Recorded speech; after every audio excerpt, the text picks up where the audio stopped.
Bom, vamos mergulhar direto nisso. Imagina só a cena. O acampamento de Israel está num silêncio daqueles, super pesado. A poeira do deserto ainda está pairando no ar logo depois daquela praga terrível em Baal-Peor. Foi uma tragédia colossal.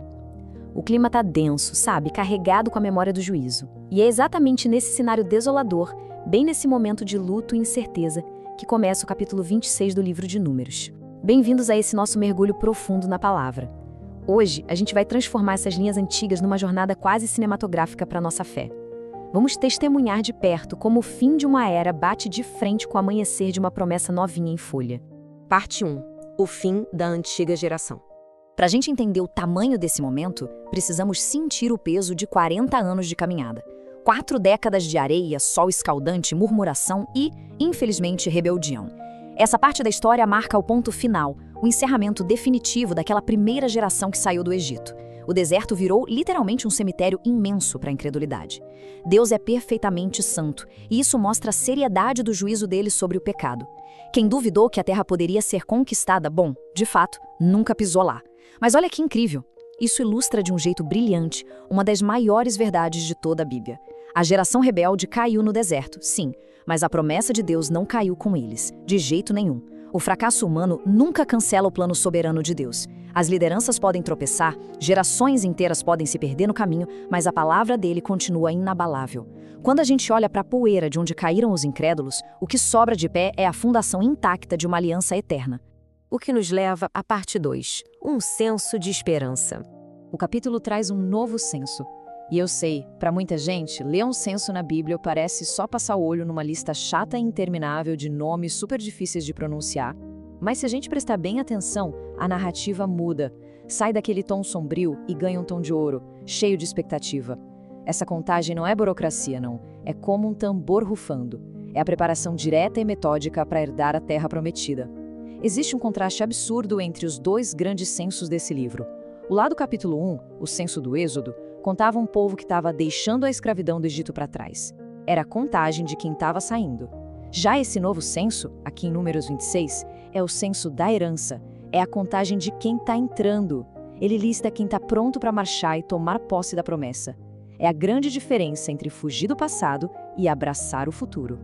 Então, o X da questão é que esse momento cumpre 3 propósitos gigantes que revelam o caráter de Deus. Primeiro, julga o pecado de uma vez por todas. A velha geração incrédula não entra. Segundo, preserva a promessa. Israel não foi extinto. E terceiro, prepara para a herança. Organizar todo mundo é o primeiríssimo passo logístico para a conquista. Deus está literalmente transformando um bando de peregrinos exaustos numa nação de herdeiros super organizados. Seguindo para a parte 3, a fidelidade que preserva. É aqui que a gente esbarra no que dá para chamar de um milagre silencioso.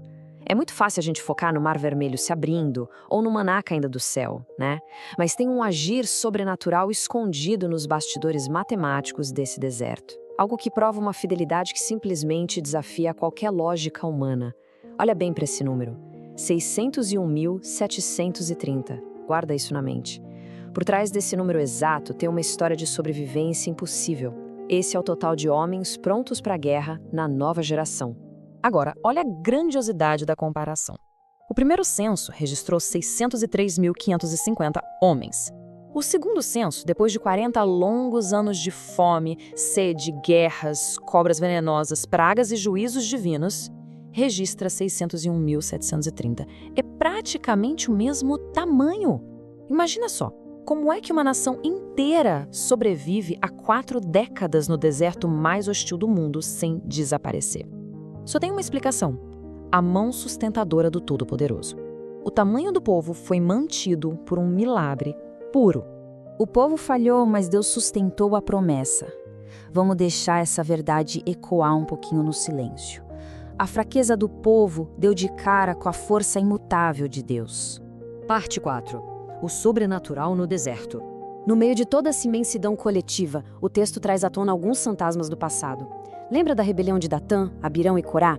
Aquela onde a terra literalmente se abriu e engoliu o grupo? Foi um juízo público e aterrorizante. Mas é bem aí, no meio da lembrança desse juízo pesadíssimo, que a gente encontra a imagem mais linda da graça. O texto diz: mas os filhos de Corá não morreram.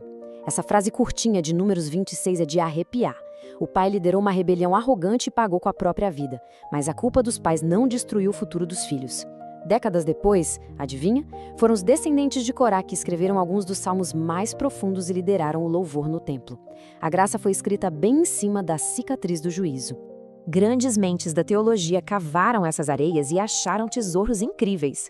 João Calvino observou que o censo prova que a aliança de Deus continua de pé, intacta. Já Matthew Henry destacou o equilíbrio perfeito. A palavra de juízo se cumpriu na velha geração, mas a misericórdia floresceu na nova. E Charles Spurgeon lembra a gente de um detalhe muito carinhoso. Deus conhece cada um pelo nome. Não é só uma multidão anônima no deserto, é um povo amado, separado e contado um a um. E o mais legal é que Deus faz isso com uma sabedoria super prática. O censo monta a base de como a terra prometida seria distribuída. Tribos maiores iam receber porções maiores, tribos menores, porções menores. Isso mostra brilhantemente que Deus une a sua soberania infinita com a ordem prática do dia a dia.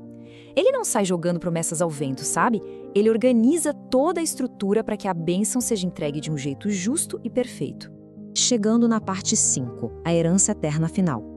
A nossa análise ficaria incompleta se a gente parasse na areia do deserto ou até nas colinas de Canaã. A Bíblia inteira aponta para um pico muito mais alto. É uma seta enorme apontando direto para o Novo Testamento, para nossa salvação, para Cristo. Olha esse paralelo profundo. A antiga geração de Israel foi testada no deserto e caiu, derrotada pela murmuração e pela falta de fé. Cristo, o verdadeiro Israel, também foi levado ao deserto para ser testado, mas onde a geração antiga falhou, Jesus triunfou de forma absoluta. Ele é o filho obediente que caminhou pelo deserto desse mundo sem jamais, em nenhum momento, se rebelar contra o Pai. Ele conquistou a herança que a gente jamais conseguiria conquistar por conta própria.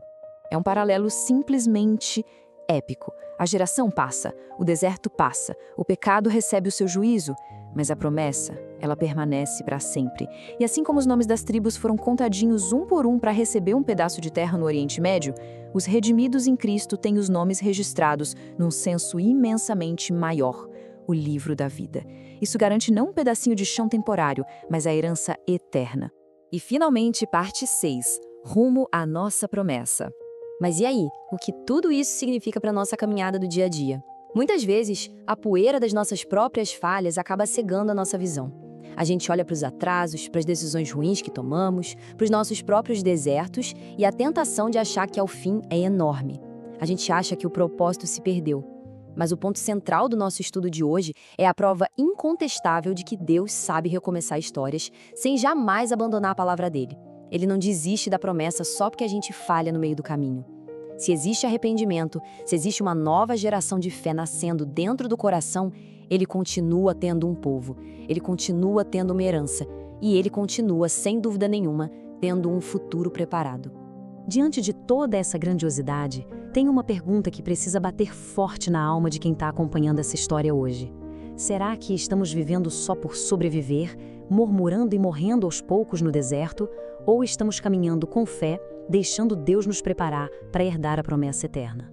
Que essa reflexão guie cada passo daqui para frente. Se esse mergulho nas Escrituras mexeu com os nossos corações e trouxe luz sobre a fidelidade inabalável de Deus, a gente não pode guardar isso só para nós. Comenta aqui embaixo o que mais impactou a nossa fé hoje, curte, compartilha com quem está precisando dessa mensagem de esperança e não esquece de seguir a nossa página.